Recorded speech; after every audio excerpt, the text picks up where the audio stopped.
started. Alex, 82. Okay, well, let's try d4 here. Friend departed. Okay, c4. And what's this? Is a King's Indian perhaps, or a Grunfeld? Okay, let's do the mainline Grunfeld. I always seem to get a reasonable position out of the Grunfeld, so I'm always happy to see it. I play this line here. I think it's a bit out of fashion now, but was popular at one time, and it still seems to be okay. You get the bishop out first so you can develop the knight to e2 and not have to worry about any pens with bishop g4. Yeah. And black goes after the pawn. I think it's good to keep shoring up that pawn. And you want to get the rook over here. Usually they develop the knight. Often they develop the knight before doing that exchange. Okay, I've got things off of the diagonal of the dark squared bishop there, so I can push on with d5 at some point if I need to. Next I'm going to castle and get my king out of the center. All my pieces are defended, and I have a little more space in the center. So that's what you can get from the Grunfeld. He's going to harass my bishop, perhaps. Let's castle.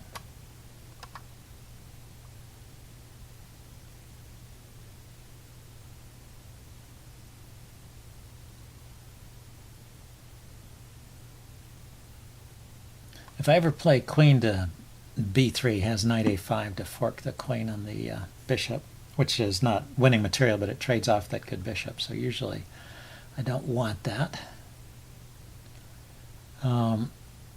I could start with queen to d2, it looks like. Maybe I will trade or threaten to trade his bishop. Would that actually work? There's 3 pieces defending it. And I play bishop here. Can he grab the pawn here maybe? But then that loses the rook over here. Takes with the knight. I take. Takes with the queen. I take. Takes with the bishop, and then I take the rook. Okay, well, this is more forcing, so I don't have to worry about that line. Let's see, if I trade queens, his knight gets to a good square. Or is that a good square?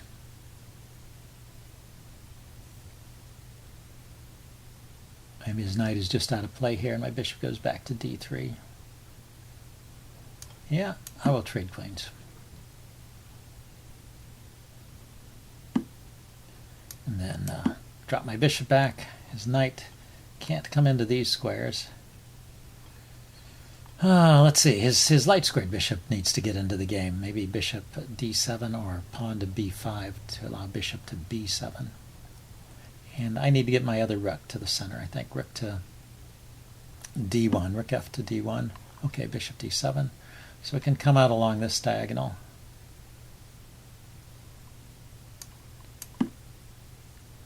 And I'm centralizing my rooks. You know, maybe this doesn't lead to a whole lot. Maybe that's the problem with playing like this. I'm not badly off, but I'm not maybe not much of an advantage either. Still a little more space in the center.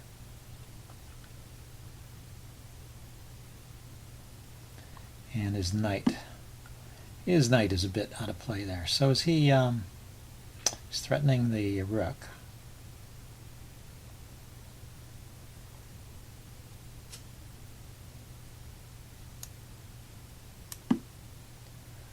I like the rook where it is, so I'm going to drop my bishop back.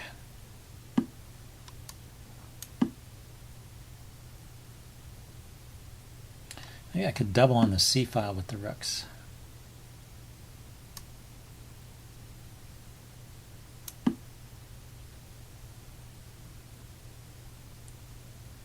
He's threatening to take. He has to either exchange or move the rook away. He exchanges. Okay, I'm playing much too fast here, aren't I?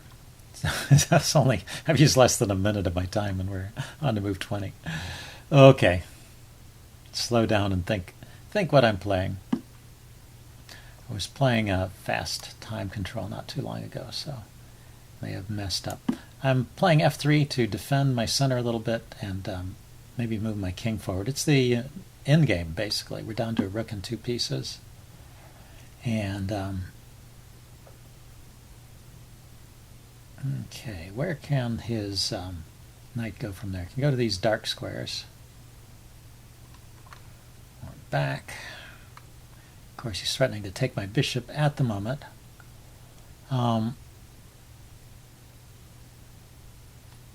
That knight is difficult to chase away, isn't it? It's going to be one of those pieces that's kind of annoying. So let's keep the bishop for now, but I'm not really sure I needed to do that. It might have been just as fine to allow him to trade. Okay, let's go forward here with the pawns. I'm going to play my king up to g2. Maybe come out here to f3. Keep pushing these pawns forward. This d-pawn is adequately defended by the knight and the bishop. It's attacked by bishop and rook. Okay, so if he takes, I will take back with the pawn. I'm okay with that. I'm bringing my king forward to the center so I can come over here and help support the center. So it looks like I'm going to get a passed pawn in the center here. Maybe that's interesting for the endgame. Okay, he's taken his bishop off of the d-pawn. He's looking at this square and this square. So the knight can come into those squares, that's right. I can play my knight here to block his bishop now that he's no longer attacking the d-pawn. I don't want his knight penetrating into any of these squares. That could be a problem.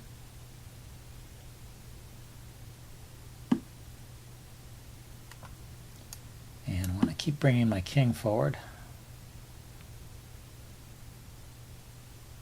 So now I could actually push the pawn forward with d5, supported by the knight here. Then he could trade and take the pawn, huh?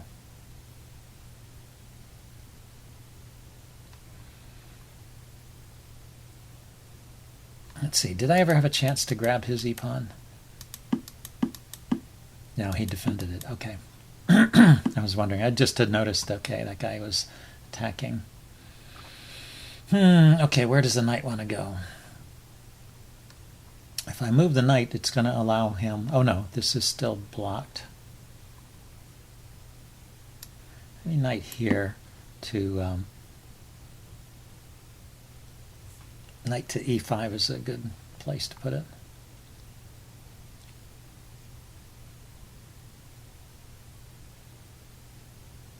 We can take it. That would leave me with doubled pawns, so I guess that's not good. So maybe knight to c5. Hitting his a-pawn. It's a very tricky position. I mean, it looks like a simple endgame, but there's 3 pieces, a rook and 2 pieces on each side. Pawns on both sides of the board. This is complicated. Hard to play stuff. But I think a lot of the same rules apply. It's just that one difference, of course, is that you need to use your king. The king has got to be an active piece in the endgame. But you still have to be just as alert for tactics as ever with the usual problems since there's a knight on the board. So right here, what should I do? He's attacking my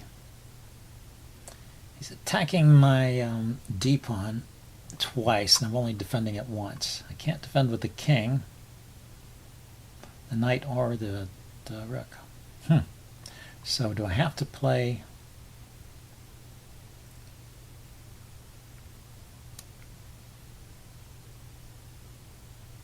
he can just take that, actually. It doesn't help because my knight's undefended. Yeah, tricky stuff. Okay, so I could sack the exchange here. Doesn't seem to help.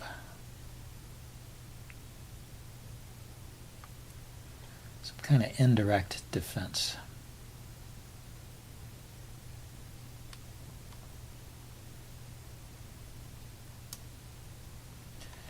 Well, let's see if I can chase his knight away.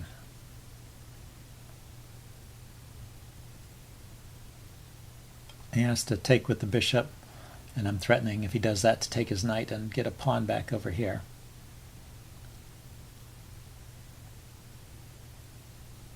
If he takes my knight, I take with the rook. He takes with the bishop. I can at least pin over here, pin the bishop against the rook. But he can defend it. Yes, he can defend with pawn to... oh, he can defend that way too. Let's think about this. I take, he takes. Probably best. Server announcement. Best to keep the rooks on.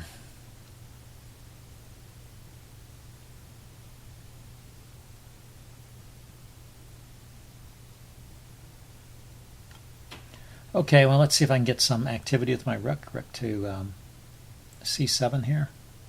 Go after these queenside pawns. Yeah, so he pauses to defend.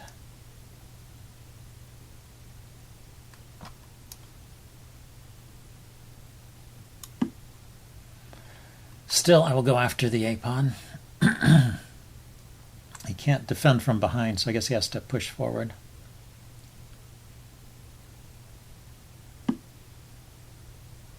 See, then I'll attack this guy.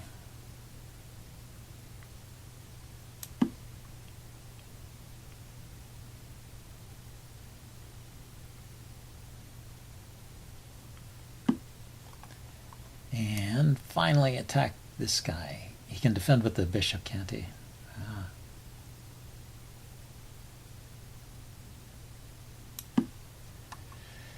Bishop to d8 defends, unfortunately. Okay, let's bring my king over.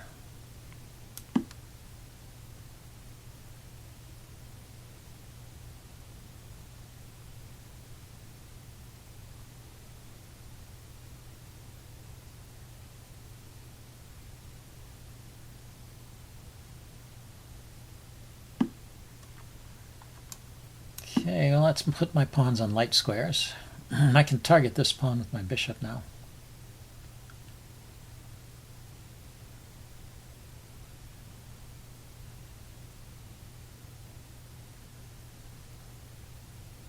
He can defend with the rook. Yeah, maybe I can get him to such a passive position that he can't make progress. I chose not to defend that pawn. Oh, unless he wants to play rook to b5, defending from the side. That's an idea.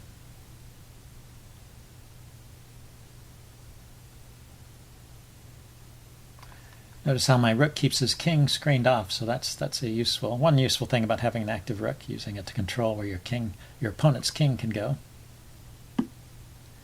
Okay, he defends with the bishop. Is the bishop overloaded? In a way it is. Let's see if I can bring my king in. So, for example, if I were to get my king to the d5 square, then I could take here. And then, okay, so he's going for this trade, activating his rook. Makes sense. Check. Now I will try and get to the... try and get to this square with tempo.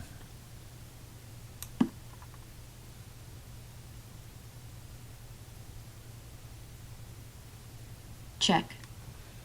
Okay, he keeps attacking. This is kind of a fork, isn't it? Hitting his bishop and his rook. Does he have a way out of this?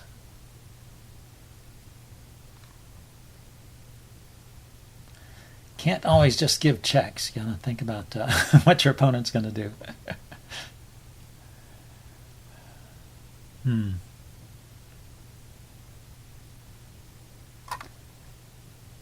The other thing I was thinking about was rook to a7, pinning his bishop. Would have been interesting there too. Okay, so I can just win the bishop, and he gets another pawn. Let's pause and think. Do I have a better way to play this? No, I can't really hold on to everything.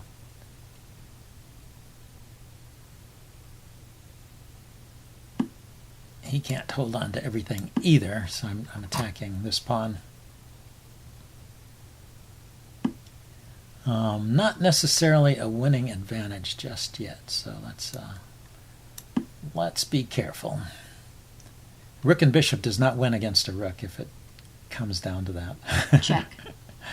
But a bishop against the pawns, I would be happy to play this if he wants to trade his rook.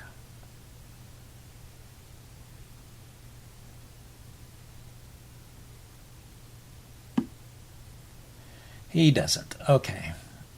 So what can I do here? Probably bring my king around. Get my king in front of that pawn.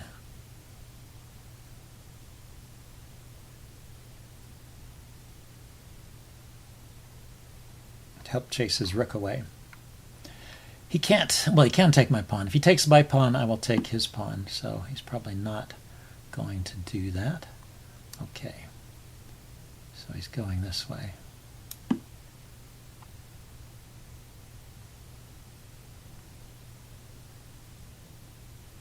If he checks me, I'll have to go back to b4 here. I need to defend my rook. But now if he moves the pawn forward, I still have another pawn to take. And I will be back in time to stop this guy. So I think I'm okay here. Let's see. The question is, can I... oh yeah, I can come forward this way. I can come forward to harass his rook. So see how important the king is, keeping it active and going after stuff. Let's see, he can check me on this square. That's true.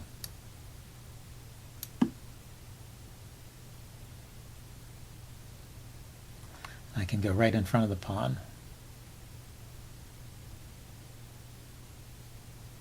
Check. It would have been, I think, more accurate for him just to drop back and try to stay in front of the pawn. I think this should help me, right? If he moves the pawn forward, I'll grab the g-pawn over here. Oh, he can't move the pawn forward because his rook is hanging. He can't come back and check me again. And he can't defend this guy anymore except by playing rook back to d5. And then I'll probably trade.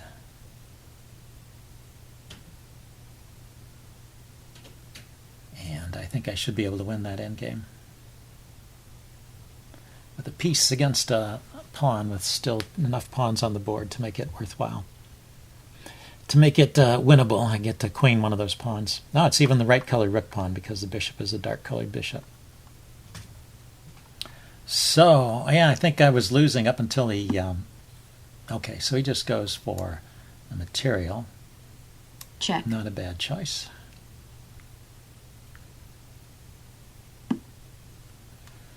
Then, let's see.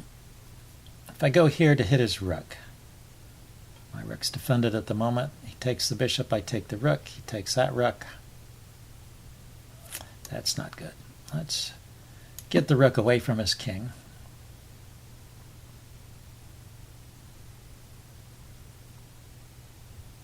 So that's one of those little tricks, taking the bishop with check and undefending my rook with the tempo.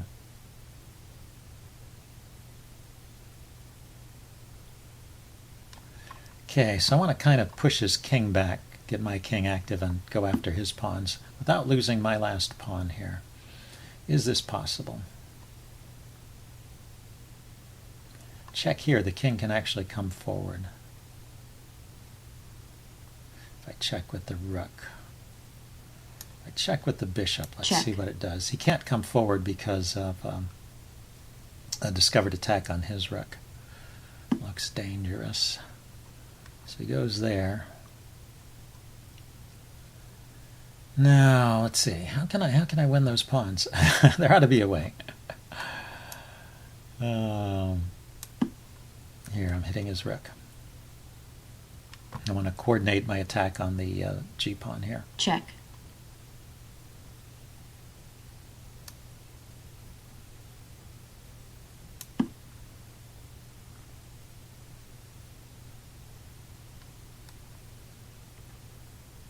Black forfeits on time. I lost on time. You know, if he just moved quickly, he might have some kind of perpetual check here.